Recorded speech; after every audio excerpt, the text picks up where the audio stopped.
It's the Elsa Kurt Show with Clay Novak. Serving up trending news and conservative views. Brought to you by the Elsa Kurt Collection.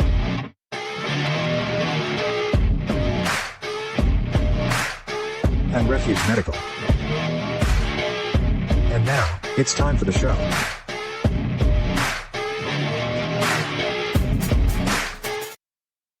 It's another week, another fun batch, huge batch of topics. So I'm not going to be long-winded for once. Just, hey, how you doing, Clay? I'm good. And we do have a ton of stuff to talk about. And you know what? None of it, believe it or not, is Doge. None of it. And there's still, well, I don't think we're going to get to all our topics. And we're not even touching Doge this week. So let's get to it right after this. Hey folks, Clay Novak here, author of the novel Keep Moving, Keep Shooting. So what I've got here is the Boo Boo 2.0 basic first aid kit. This is the one that you throw in your glove box, throw in the trunk of your car, keep in the house. It's got Band-Aids, antiseptic wipes, those kinds of things for scrapes and cuts, and some more significant. There is a tourniquet in here. But Boo Boo 2.0, this is the kit that you need all the time. Again, refugemedical.com. You can find it there. Definitely a useful kit. Use the discount code KMKS at checkout. Get yourself 10% off. Refuge Medical, not only buy their equipment, but get their training. Refuge Medical offers training as well. Keep moving, keep shooting. Spring is knocking. Ready to refresh your vibe? The Elsa Kurt collection has everything from page-turning reads to eye-catching fashion, guaranteed to add a little sunshine to your season. Calling all statement makers, Elsa's pieces are designed to turn heads and bring confidence to your closet. But that's not all. Love a good book? Elsa's got your next favorite read waiting just for you. Don't miss Elsa's Amazon affiliate store, filled with hand-picked beauty treasures, home must-haves, and daily essentials. It's like a personal shopping spree made easy. Make this spring your season. Shop the Elsa Kurt collection today and let the fun begin. Hey, so, I'm glancing down our list of topics. I was going to start counting them, and then I was just reading each one of our headlines, and I realized that they all have one very important thing in common. Do you have any idea what it is? They all trigger the left. Every single one of them sends the left into a hysterical, foaming at the mouth frenzy.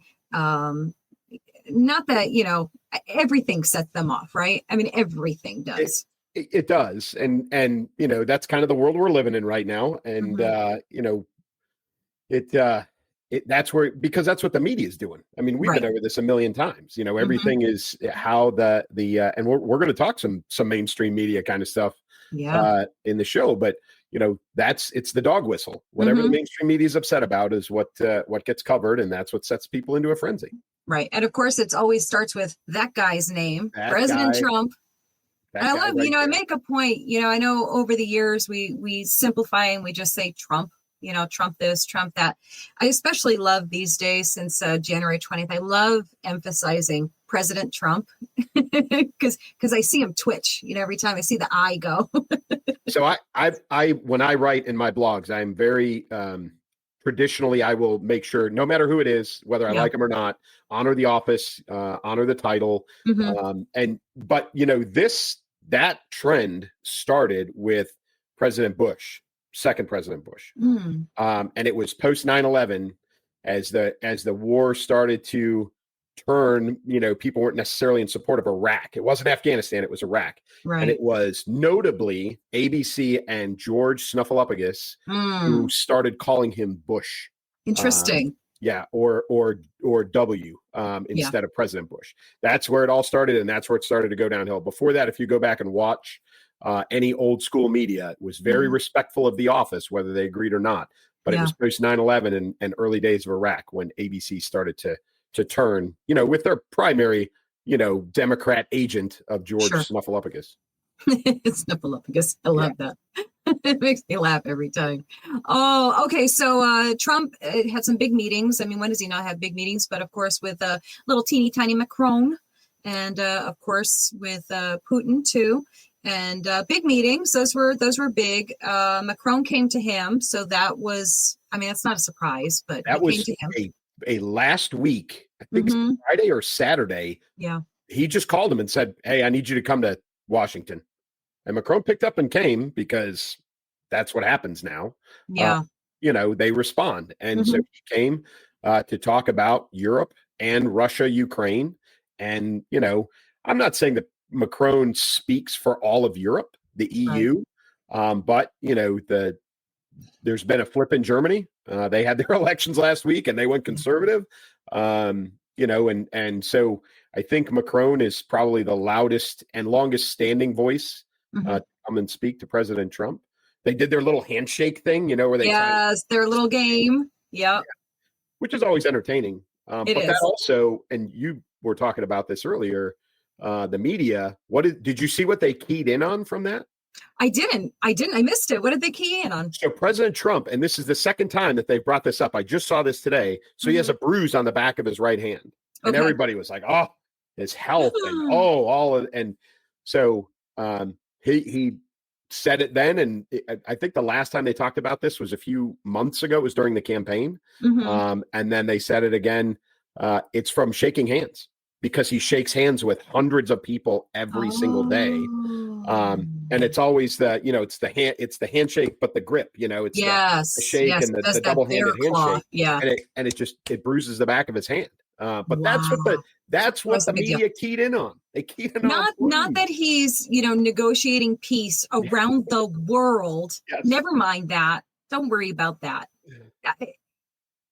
If it didn't make me laugh, it would make me crazy, right? So you got to pick one or the other. So we'll let them be crazy. We'll just shake our head and laugh. But yeah, so they met, of course, talk about the conflict in Ukraine, making peace, all that kind of stuff. And, of course, they have different perspectives on it. Macron, he stated his opinions on it, and Trump and the Trump administration is being pretty firm on moving towards. And I think Pete Hegseth made some really great statements about that, about where their focus is and not, because they want to place the blame, they want to make sure that they get it out there, right? That Russia started it, Russia did it, Russia invaded, Russia.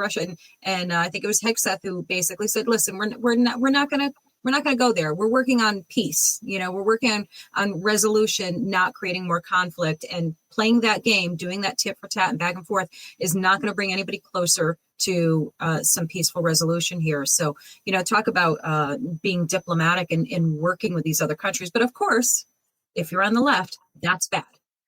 Yeah, President Trump, this is one of the things that he kept saying during his candidacy, during the campaign, was that, people kept pressing him about Israel, Palestine. They kept pressing him about Russia, Ukraine. And he kept saying the same thing. His response was very blunt, but it was always very consistent. And that was, I want the killing to stop. That's what he kept saying. And that's what he's doing. And I wrote a blog about this today. And the problem is that he doesn't care who wins, who gets the credit, or you said it. It's, to make sure everybody knows Russia started it. Nobody cares. Nobody cares. And because ending the killing is the goal. That's the goal. And that should be nobody with that in mind cares. Like nobody whose goal is to put an end to it cares. The only people who care are the ones that want to keep the conflict going. That's right. That's right. It's the war hawks that want this. And truthfully, most of those people have never seen war. They don't know war. They don't understand war. And truthfully, they have nothing at stake except, their principles. And that's it. So, unless you're willing to give your son, your daughter, anybody else to go fight the war, then really your principles stand on nothing. I hate to say it. If you're not willing to put in that sacrifice yourself, then your opinion to me matters very, very little, especially if you've never been there yourself. So it's the war hawks out there, and the Israel-Palestine conflict, Israel-Hamas, I'm not saying Palestine, Israel-Hamas conflict is the same thing. I know, and you probably do too, some Jewish Americans who either went back to Israel, put on their IDF uniform, or they were in Israel and said, I could leave, and decided not to, and they stayed. But the American Jewish community has a vested interest in this personally. They have family members that are involved or have gone on, of their own accord. Them, I voice your opinion all you want, because you're in the middle of it, more so than most. But all these university students, Free Palestine and all this other crap, shut up. They're just war hawking with no relevant experience and no relevant perspective. Right. But that's what President Trump's trying to stop, is the killing. He doesn't care about winners and losers. He just wants the dying to stop. And that's what we should all be hoping for. Yeah. I mean, it's baffling, isn't it, Clay? It's like who in their right mind would be against that, would have a problem with that and look for a problem with that. It's beyond comprehension. And again, the test for that, the test for the truth of that statement is when you turn it around and say, okay, if it were Biden doing the exact same thing, what would your response be? What would your reaction be? And of course, they're not going to be honest, because that's not part of the game. But the honest response, were they to give it, would be, oh, well, then that would be fine. Well, that would be great. We'd be all for it. It's always going to be about who is the one, right? And if it's Trump, you know what their reaction is going to be. It's so predictable. Like it's hard to, it's always made me so angry in the past leading up to and it still makes me angry to a degree, but just so much less because it's so predictable. It's so predictable. Like, give me a break. We already know what your reaction is going to be. And I think that's the Trump administration attitude also, like cry, our new favorite, cry harder, Harder. Yeah. Cry harder. Unless you can, legally stop us, which of course they're trying to do, then we're just going to keep plowing forward, right? And speaking of, that was the most I want props. That was a brilliant segue. That was probably your best one ever. It was accidental. Can everybody just pat me? That was good. I ruined it by doing that, but whatever. It's okay. No, it's okay. No, but you're right, and that's the recourse now is appointed, not elected, but appointed judges at lower court levels are the ones who are stepping in. They're not necessarily interpreting the law, but they're activists in most cases that believe they're doing the right thing, and they're stepping in and they're filing, they're either opposing, putting a stop to whatever it is that President Trump is doing, and then they're forcing an appeal process, and they're just delaying the inevitable. But they're putting an unnecessary strain on on the judicial system because they're generating more work unnecessarily. Now, I don't necessarily agree with the reaction that's coming out of Congress, which is there's a lot of Congress people who are looking for impeachment processes for some of these lower court judges. If they are acting within the law, I don't, whether you agree with the process or not, fix the process. But I don't agree with, he's acting legally, he's acting within the process, he's not doing anything illegal, or she for that matter, but we don't agree with what they're doing or how they're doing it, so we're going to start impeachment process. That's ridiculous. Right. Yeah, that's fair. I mean, you know me well enough to know that I'll jump right on that and impeach them all, get rid of them. But yes, if I put my big girl pants on, I can acknowledge that, yes, if what they are doing is within the scope of their legal abilities, then yes. I feel like, there should be something. I mean, I think they all get investigated no matter what. If not by, Congress or whoever, certainly by the, social media, the people on the internet, right? Because within a hot minute, exactly who their affiliations are, who their wife works for, and where their donations come from. And all of the things very quickly, which of course casts some doubt on their, casts a lot of doubt on their ethic abilities there. You're 100% right, because what happens is as soon as you have one of these judges, even if they're acting within the limits of the law, as soon as they do something like this, the spotlight's on them. And the internet's going to do what the internet does, right? Everybody sleuths, they investigate, they dig in, and then you better hope, if you're one of these judges, that you are squeaky clean to 100%, because if not, it's going to be found out. Whatever it is that you've done wrong is going to be found out. And then that's when you start having legitimate questions, and you start potentially even having legitimate impeachment processes, not necessarily for what they have done to, kind of slow down President Trump's, inertia that he's got moving. But, it'll be something in their past. It'll be, hey, this series of decisions are all suspect. Like, that's something that somebody needs to look into. Or like you said, donations or whatever it is. Everything's going to get checked out, and you better hope you're clean. Yeah. There's one, whose wife, and I forget who it is, might be the Rhode Island guy, I'm not sure, but judge, I should say. It was that the wife was either worked for USAID or right. Yeah. So, I mean, it at the very least, it raises eyebrows. And I think, very consistently with the public, what is happening now is that sense of frustration, obviously.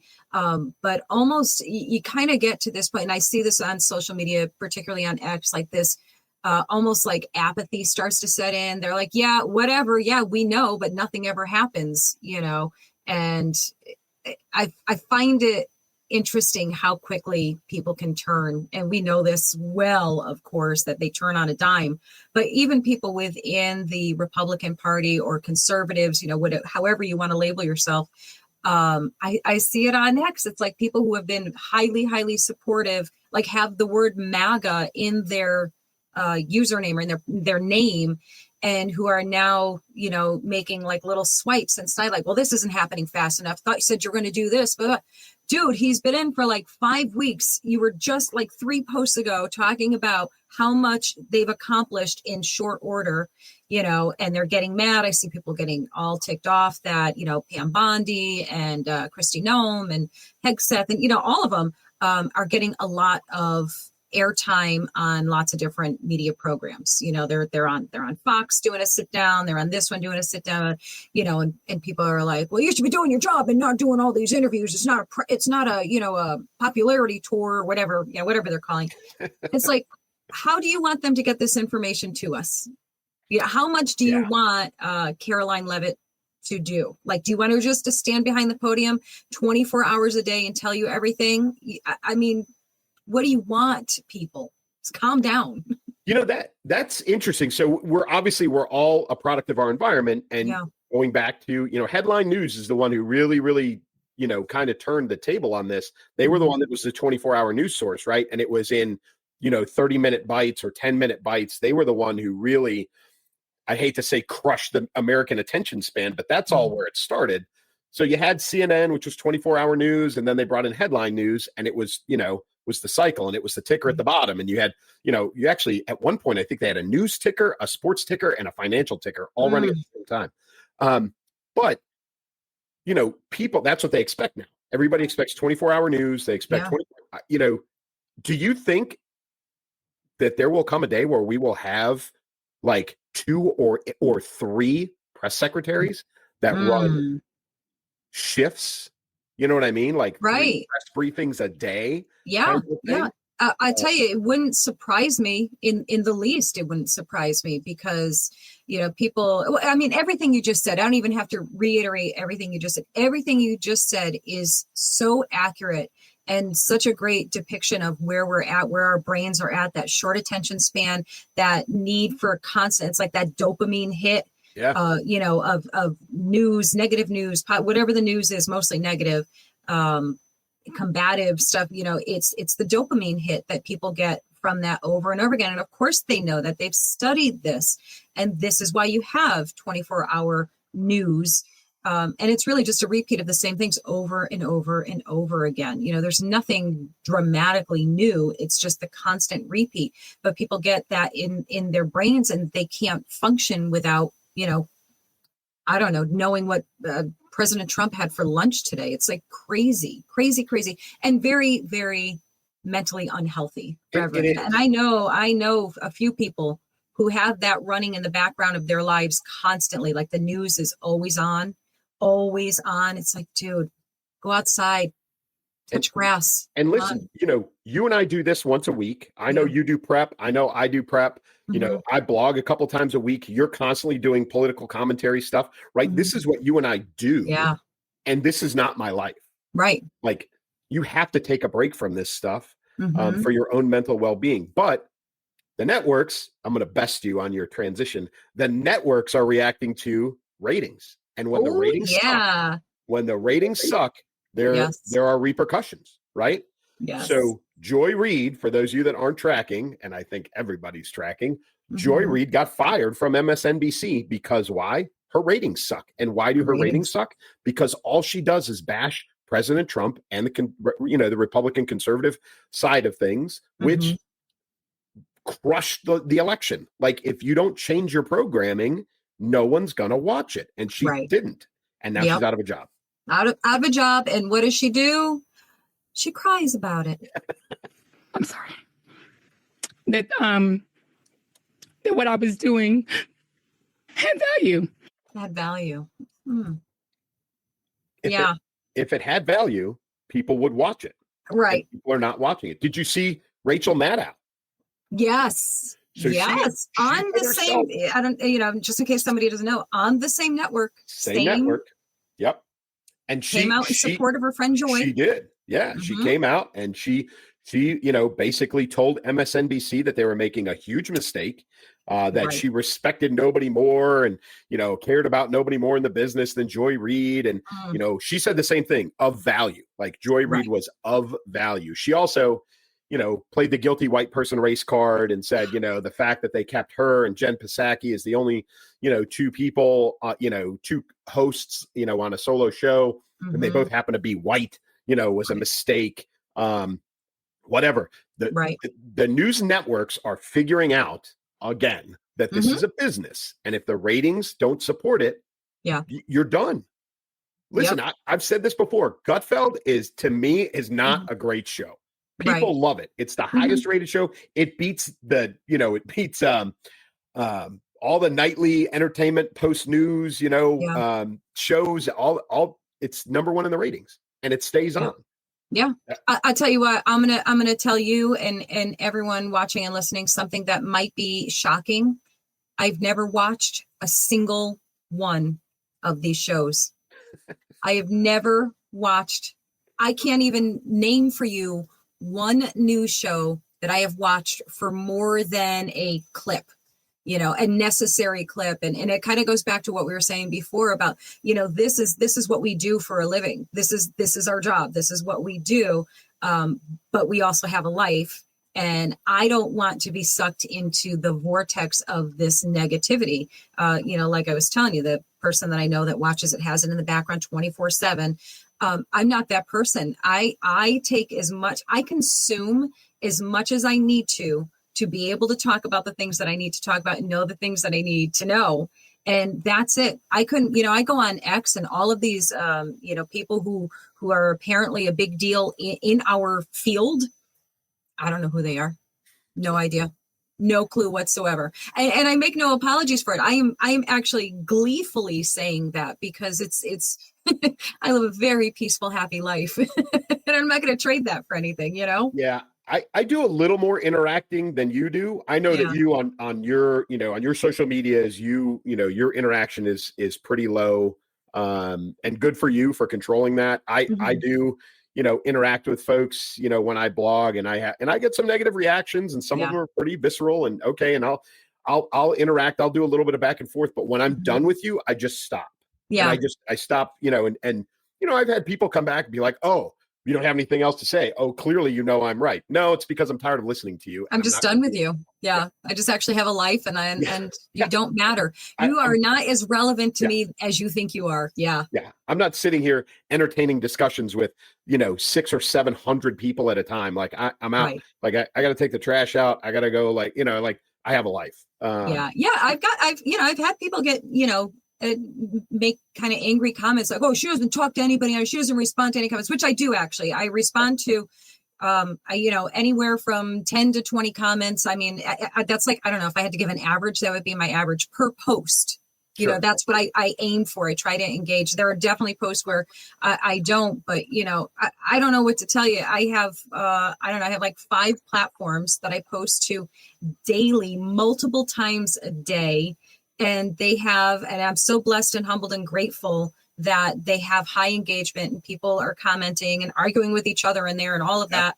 There will be no time to make content if that's all I'm doing. I can't do it. And I need to protect my mental health too, because like you said, people, love to come in with the negative comments and say some pretty hostile, non-nice things. And it's fine. It doesn't hurt my feelings. It actually helps me because any engagement in a post is positive as far as the algorithm is concerned. You know what I mean? So I'm like, comment away, tell me how much you hate me, whatever, but I'm not going to engage with you. I don't have any need or desire to do that. But I just took us so far off the path. No, not at all. But Lester Holt saw the writing on the wall.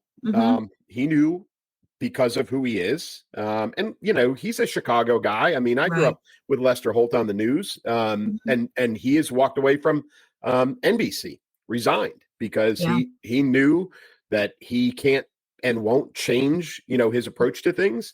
Right. and his ratings are terrible. And truthfully, he was probably going to get fired anyway. So yeah, he's good on him, smart on him. Yeah. And I'll even say, I'll give credit to Rachel Maddow for, I don't like her or agree with her or any of those things, but I give her lots of credit for standing up for what she believed there and who she believed in, and putting herself potentially at risk.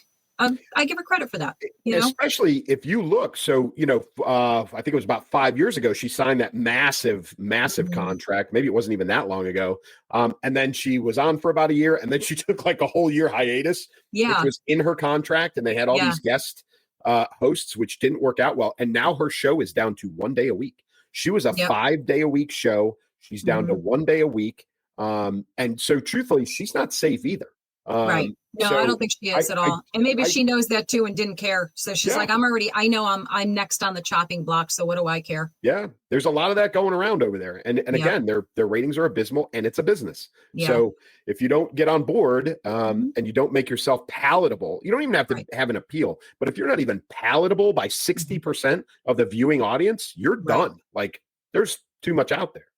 But even, and I say this a little cheekily because, I know people are going to come in and say there's no such thing as this, but I think even the moderate left, the people who maybe wouldn't identify themselves as being on the left, maybe just simply liberal, they even can't take that constant high level anger and hostility and negativity, because that is all it is. It's just such a constant barrage of hate and anger. And I think even they're like, you know what? I can't.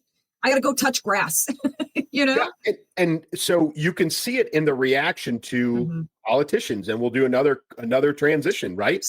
So right? good. Wisconsin is prime example. You and I have talked about this, and it's not just us, folks. Listen, there have been a number of people, high-level people in the Democrat Party who have said, we have got to change what we're doing, otherwise we're going to keep losing, right? Right.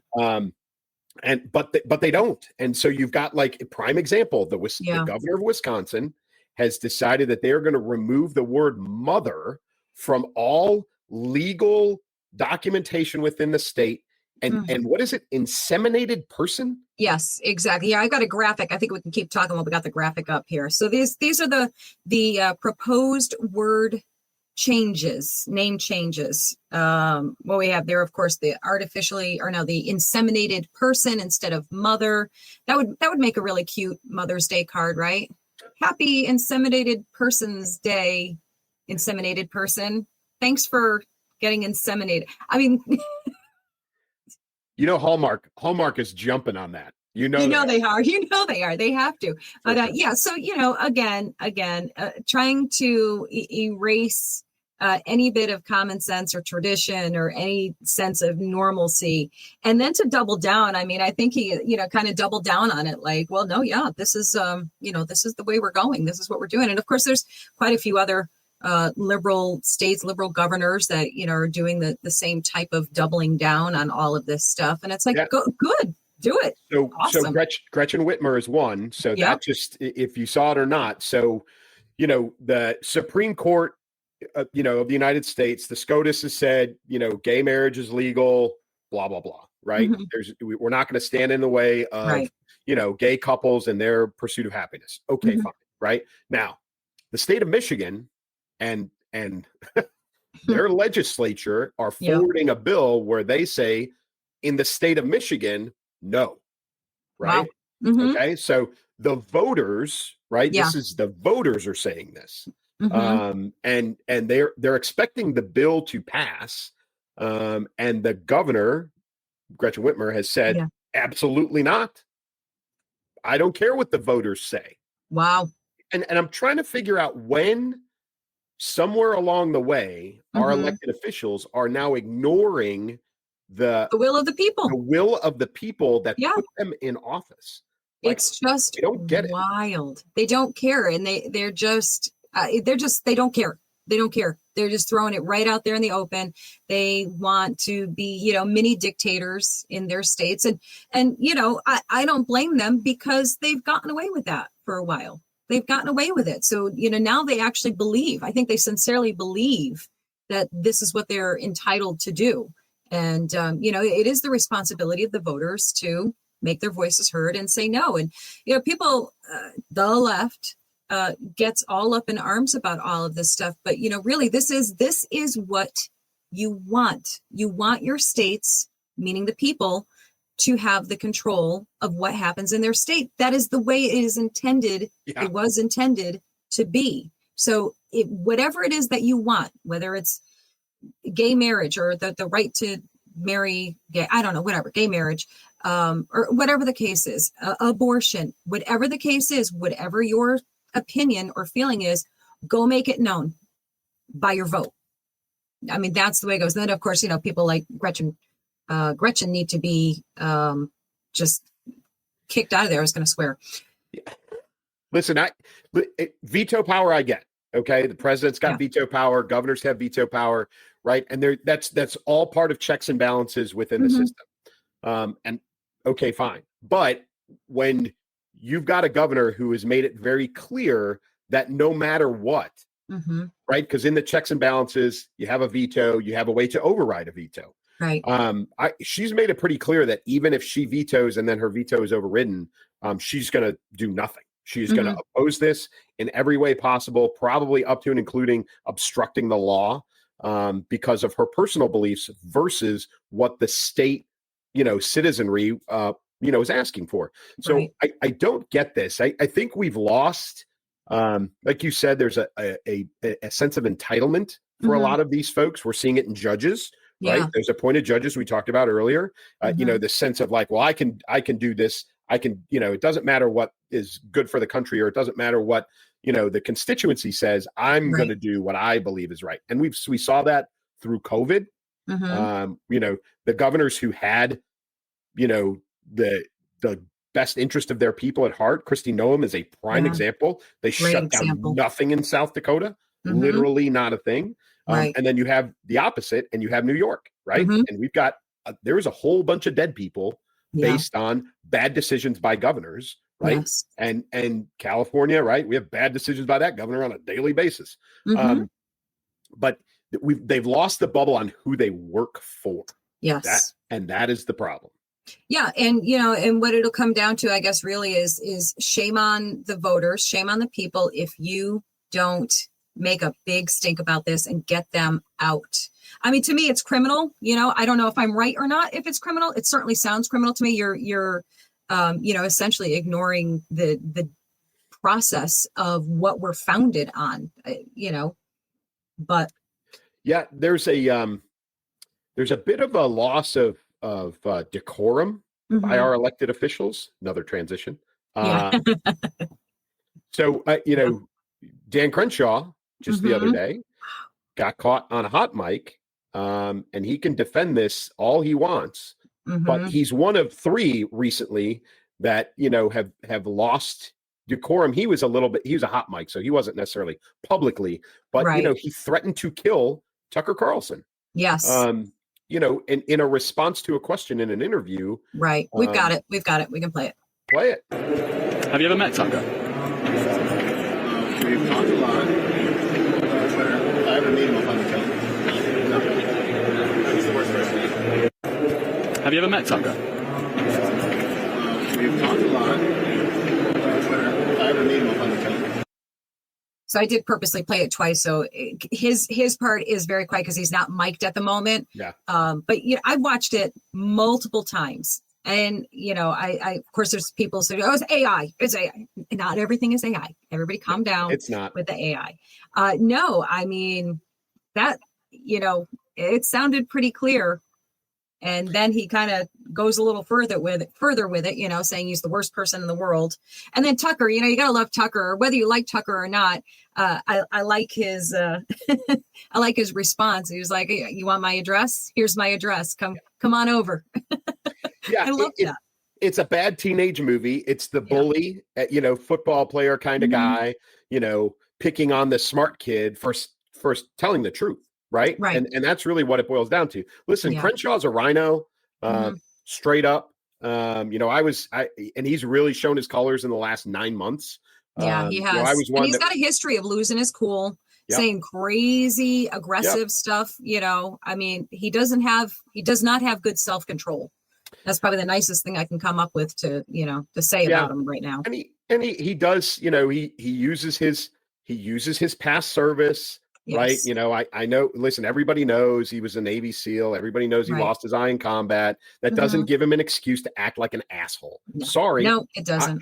Listen, I got my own time. I got both my eyes, but I got my own time. I got plenty of time in combat. And that doesn't give you the right to act like an asshole. And I'll tell you, you're right. He does hide behind that. He uses that as a, he tries. He uses, we refer to it as the vet pass, right? Like you can act however you want, but I'm a veteran and nobody's allowed to touch you. Well, I'll say it, veteran to veteran, he's out of line. It's unprofessional, truthfully, not only as an elected official, but oh, by the way, Dan, go back to when you were a Navy officer, unprofessional in public to act like that. You can't hide behind the fact that you're a Navy SEAL. Sorry, pal. And oh, by the way, if you want to pick on somebody your own size. Come after somebody who's got a little bit more to them than Tucker, right? I mean, if you really want to be a badass, there's plenty of people out there that will step up and go toe to toe with you. I guarantee it. So stop being a bully and be a grown up. But he's not the only one, and that's the problem. I saw an interview with Jon Stewart and AOC the other day, right? Oh, that one. So it was a great interview because she essentially admitted that there's insider trading going on inside of Congress. She said it. And he applauded her for doing it because she was honest about it. Yeah. But also in the conversation, she forgets that she's an elected official or maybe she doesn't care, but she curses inside of the interview more than once. And it's like, where did the decorum go? I know she's trying to be cool and she's trying to be this and she's trying to be that, but she's in an interview that is going to be all over the internet and she can't maintain that level of professionalism that we expect out of our elected officials. Yeah, and this is a pattern. This is widespread. You look at Fetterman and his shorts and hoodie all the time. You look at what's her name, Jasmine Crockett, is that her name? Yeah, dropping F-bombs. What do you think of who is it? Oh, Elon. What would you say to Elon? Right, and just in public at a podium, like in front of a microphone, like at a rally, F Elon Musk, like, it's like, are you kidding me right now? Yeah. Oh. Yeah. It's it is appalling. And I would like to see, obviously there are so many bigger issues going on and things that are in the works and being done. But I have to admit, I would like to see an order to that, to say from this point forward, you will, conduct yourself in a way that is representative of your station, of who you are and what you are. You're representing this country. You're on a world stage. This isn't your backyard. You're not sitting in your house or at some bar talking it up with your friends. You are a representative of the United States of America. Freaking act like one. I could swear if I want to, and I try not to even. You should not be swearing. You should be dressed appropriately. You should act appropriately. You should have some kind of code of conduct. I know there is a code of conduct. While they are in chambers, that's the problem. They have that rules, is the problem. You're right. They have rules of decorum inside chambers. So there are certain things you can say and not say and processes and procedures. But once they step out, it used to be that politicians, for the most part, in public would honor the professionalism and the rules of decorum, right? Listen, LBJ, Lyndon Baines Johnson, was a notorious foul mouth, but he did it in private, right? He did it behind closed doors. And our politicians are not and never have been innocent. However, there is an appearance that needs to be maintained, right, for the American people. And oh, by the way, now more than ever, because the entirety of the world sees everything that we're doing. Right. They're not reading it in a newspaper. They're not, watching an edited clip on TV. They're getting it live. They're getting it on the internet. So if you can't represent yourself or your nation that way, you probably need to re-examine what you're doing. Yeah. There needs to be a lot of firings, I think. I would like to see a lot of people either, whether it's impeached or fired or, I don't know, reprimanded at the very least for not respecting the role, not respecting the position, certainly for not respecting the president of the United States, you know, I mean, all of those things.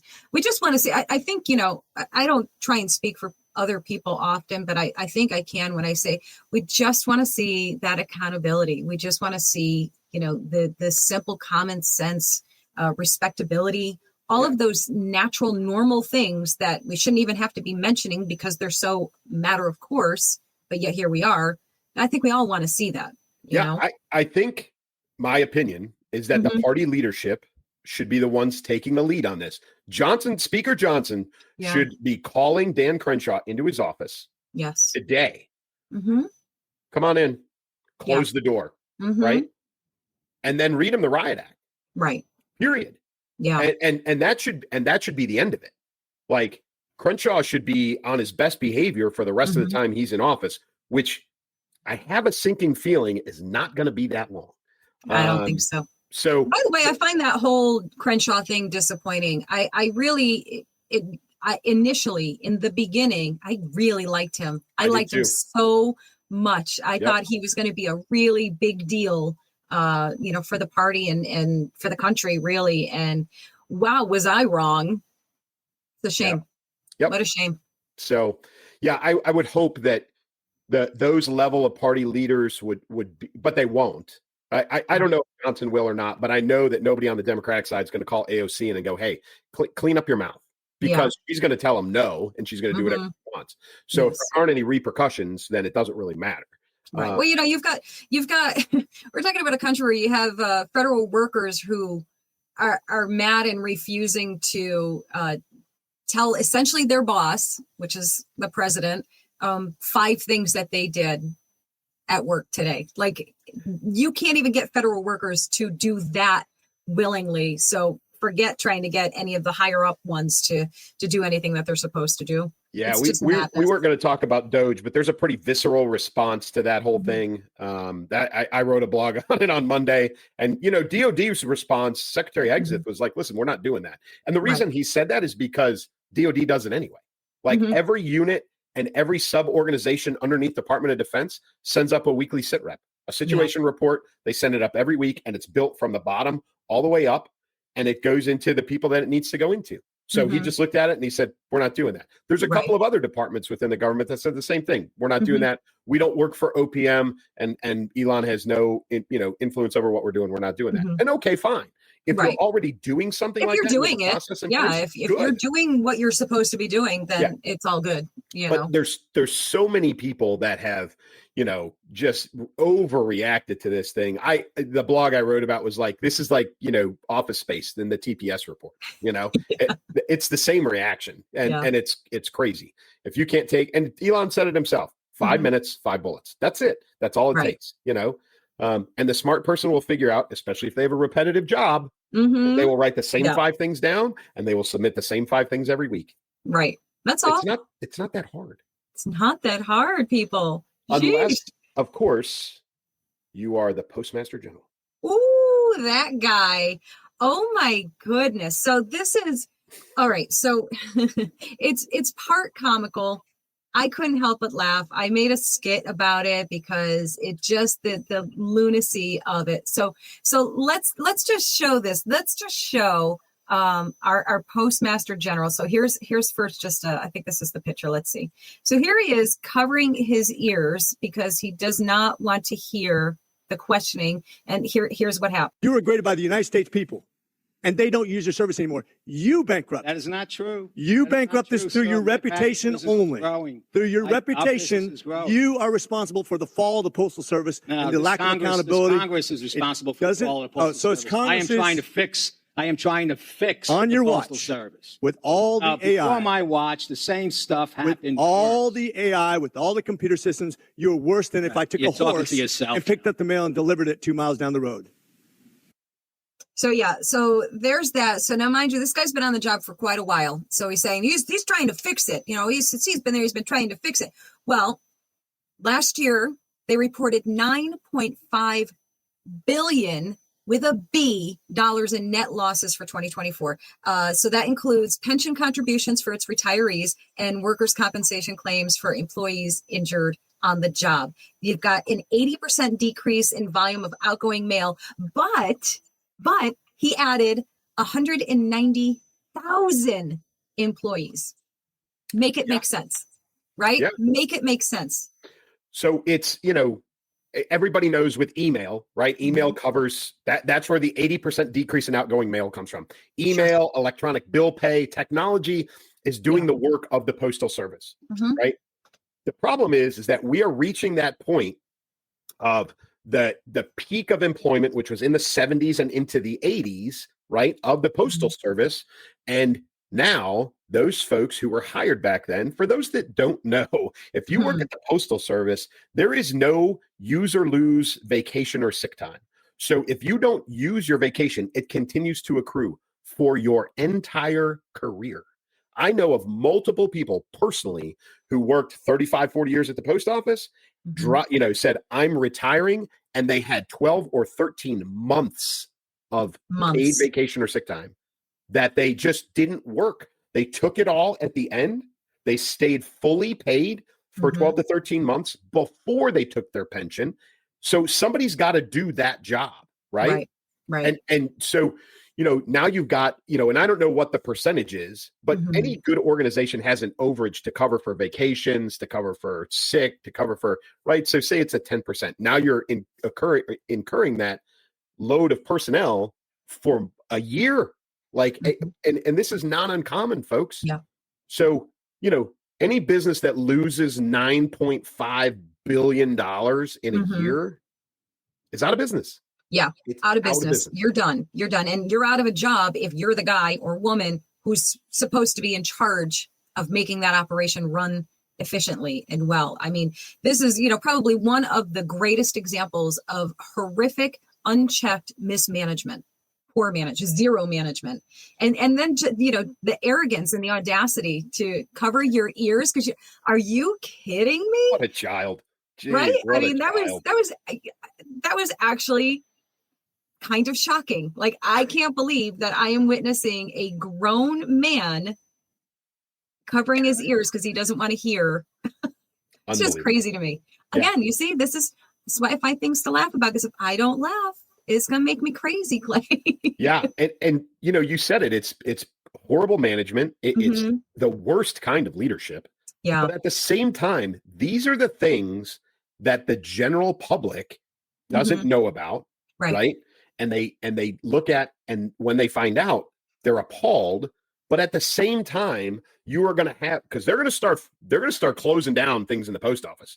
You're going to see post offices close. You're going to see postal carriers that are going to get, let go, get fired. Like, they're going to shrink the post office as a result of this. And you are going to have all kinds of people that are going to be screaming and yelling that we need the post office. We can't shrink the post office. I know people who are postal carriers. What are they supposed to do for a job? Listen, I hate it for them. I do. Yes. But this is the reason why we are trillions and trillions and trillions of dollars in debt, is because of stupid crap like this. This is inexcusable. But this is what the president ran on, and this is what he's been doing for the 5 weeks he's been in office, right? Yes. This isn't even Doge, right? This is just this is out in the open how bad this is being run.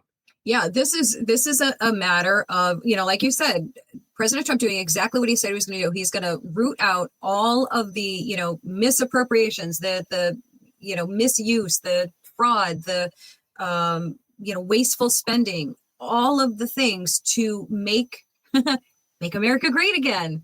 Give us our money back, put it back in our pockets, stop bleeding us dry. All of the things that he promised is exactly what he's doing. So to act shocked and get mad because it's happening, and I agree with you. Yes, of course. I feel bad for anybody who is facing the loss of their job. That's terrifying especially when you have a family, all of the things in life. But, just like you did with the other federal employees, I'm sure they're going to get quite a bit of notice. And, I don't know. I mean, I don't know what to tell you. I mean, this is really about the good of the entire country. And if you want to be angry at anyone, be angry at the previous administrations, and I add an S to the end of that. Yeah. The previous administrations for allowing this to happen, to get to this point where it has to be so drastic and so, shocking and just like to gut everything, because on everybody else's watch, it was allowed to just keep snowballing and snowballing and snowballing and here we are, trillions and trillions and trillions of dollars in debt. The things that they're finding, it is just shocking, appalling. So yeah, it is what it is. And you got my sympathy, but not as much as not enough to want it to stop. That's for sure. Yeah, you said it, plural administrations. I keep going back to 1992. Right. Because I think that a lot of this started with President Clinton and his administration, and so and it's been snowballed since then. So, if you've been, no matter which party you're supporting, like they're both guilty. There is administrations on both sides of the aisle that are responsible. During the war was part of it. I know that, big gov as a concept is the reason we are where we are now. So if you've been voting for that and supporting that, you own part of this. And I can't say that enough. It's I feel bad for people too. I'm tired of listening to people say, oh, what about so-and-so? My friend this. Okay, who did you vote for? Who have you been voting for? Right? Yeah. Have you been holding your elected officials accountable? No. And it's the apathy that you talked about earlier. And that's kind of where we're at. But now we've got an active insurgency inside of our own government, right? And as President Trump is, again, honoring a campaign promise to clean out, illegal aliens, now we've got an insurgency in some of these blue states and blue cities that are putting our law enforcement at risk. Yeah. This is infuriating, absolutely infuriating. So you have, let's see, well, of course you have cities like Boston and San Diego who are like reaffirming their commitment to their sanctuary policies, or like doubling down on it. You've got people like AOC who are, giving out instructions how to, to avoid ICE or to not get detained. I forget exactly what, some cases where they're complying. Not nearly enough, but I'm reading my notes, as you can tell. Let's see, there was one I wanted to find for you. Oh, this was the one. So this is in, surprise, surprise, Los Angeles. Oh, yeah. Right. Actively disrupting ICE operations by posting flyers that reveal the names and personal information of ICE agents, including, their photos and phone numbers. So they're doxing them. And putting them, like you said, Clay, at risk, in risk of harm, Wow, is all I can say. And that you've got these, idiot politicians that are fueling this and that are feeding this information, because where else are they going to get it, really? They call it activist interference, but a lot of these politicians, they're activists disguised as politicians. Right? It's an insurgency. That's what this is. This is an insurgency, and they're putting our law enforcement at risk because of a difference of opinion on whether or not the specific laws should be enforced. Right. Whether you like it or not, folks, if someone is here illegally, they are a criminal. Okay. Period, over and out. Yep. So they're, our law enforcement are tasked to enforce the law. President Trump has made this a priority. He ran on it. That's what the American public voted for. It's been a mandate. And our law enforcement officers that everybody defended when they raided Mar-a-Lago, right? Everybody defended them. Now we've got, law enforcement agents enforcing the law, and they're getting thrown under the bus. And truthfully, their lives are being put at risk because people disagree with what they're doing. Yep. This is an insurgency. Thankfully, and I say this with all shock, there are cities like Chicago that are actually turning against their politicians. So the mayor of Chicago, I could not believe this the other day. The mayor of Chicago has and I don't know which is worse, an 80% disapproval rating. Did you say 80%? 80% disapproval rating, or only a 7% approval rating. Like, I don't know which one of those is worse, but that's where he's sitting. Okay. Yeah. Wow. And a lot of it has to do with the fact that public programs are being cut that normally go to the residents of the city, but those programs are being cut to benefit illegal aliens, the sanctuary city prospect, and all of these other things. But so you've got at least one city out there that said, we're done with this crap.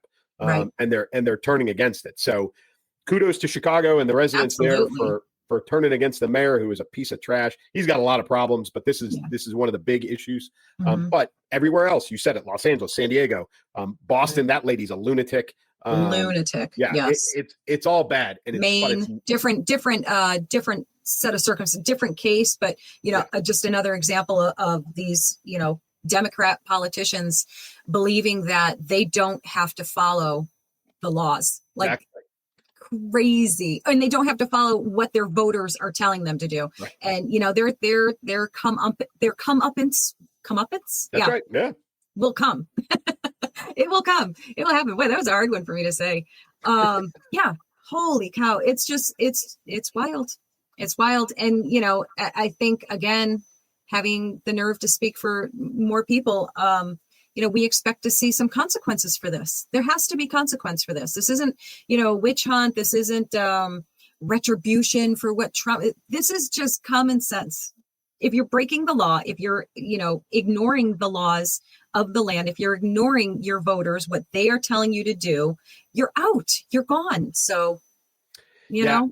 And that is a theme right now across social media. And I think there's a little bit of patience that needs to be, taken in some of this, but there's been an overwhelming, that sentiment has been overwhelmingly out there. And that is, we want to see people held accountable, whether it's the Epstein list, whether it's Diddy, whether it's whatever it is, they want to see people held accountable. There's the whole nother topic, which we won't touch, but the chat rooms at the NSA, right? All of those people are going to get fired. There are people within the FBI that have been identified as leaking ICE information. They're going to be held accountable. That's already been put out. So, I know Kristi Noem and Tulsi Gabbard have been, kind of all over this stuff, and they're going to hold some folks accountable. Don't make mom mad. That's what's going on. Yeah. You're right. That's what everybody wants right now, is they want. That's exactly what we wanted. Because there's been no accountability. Yeah. So the answer to the age-old leftist question of the right these days is, I hope you're happy. Oh, I'm thrilled. I'm thrilled. I am ecstatic, and I want more. And, we'll close out on the perfect example of how completely out of touch the leftist politicians are, angry at the right, for trying to save us money. And this guy is always the one always talking about fiscal responsibility. Look what he's doing. I am once again asking for your financial support. I don't have to tell anybody that we're living in dangerous and unprecedented times. We are fighting now against the oligarchs, Elon Musk and the others, who are essentially running the government. Yeah, I'll stop it right there. I'm once again asking you for money. The socialist. The socialist is asking for more money. Now, Bernie's got 3 houses. Yes, Bernie's a millionaire. I don't see Bernie, putting one on the market and donating to his own cause. Right. Like, so, Bernie, why are you asking people for money when you've got the money, you creep? Yeah. So there's your example of, the lunacy, the craziness. And I say it over and over again. I don't blame them. I blame the people who keep voting these people in. Shame on you. Yep. You get what you get, but you also inflict the rest of us with it. So how about stop it? We made it through. We made it through. I mean, I think did we hit everything? I think we hit everything. Oh my gosh, we're unbelievably amazing. Yes. I will toot our own horn and talk about how amazing we are. Oh my goodness. Yeah, that was a packed episode. Great topics. Great job, Clay. I think I've told you this before, but Clay is the master of picking out our topics. He makes my life so easy. I am so grateful because my brain gets so overwhelmed by how many topics there are and things that we could talk about. He takes that off my plate. So I thank you. Great ones as always. Yeah, another great. Listen, all I do is just I cherry pick because that keeps giving us all this gold, and we just work our way through it. So I just pick the fun ones and the ones that I know that you want to talk about and that I think our audience want to hear about. So that's what we do every week, and we appreciate everybody tuning in. And as always, for me, keep moving, keep shooting. Take care, guys. Combat veteran Terry Davis left a life of violence for the quiet Midwest prairie, but a terror threat pulls him back into action. In Tampa, he makes allies and enemies as the danger unfolds. Relying on his combat-honed skills, Terry faces a threat far bigger than he imagined, unsure of who to trust. One thing is certain: to survive, he must keep moving, keep shooting. Welcome to Chance, the series you'll fall in love with. Picture a small town so warm and inviting, you'll wish it were real. That's Chance, a place where laughter echoes through quiet streets, and every neighbor feels like family. Elsa Kurt's 6-book series captures the soul of small-town life. Follow the lives of 5 families as they weather life's highs and lows, love blossoming, friendships forming, hearts breaking, and healing in unexpected ways. These stories will wrap you in comfort, spark joy, and tug at your heartstrings. Each page feels like a heartfelt embrace. Discover Chance today. Find the series and all of Elsa Kurt's books on Amazon and elsakurt.com.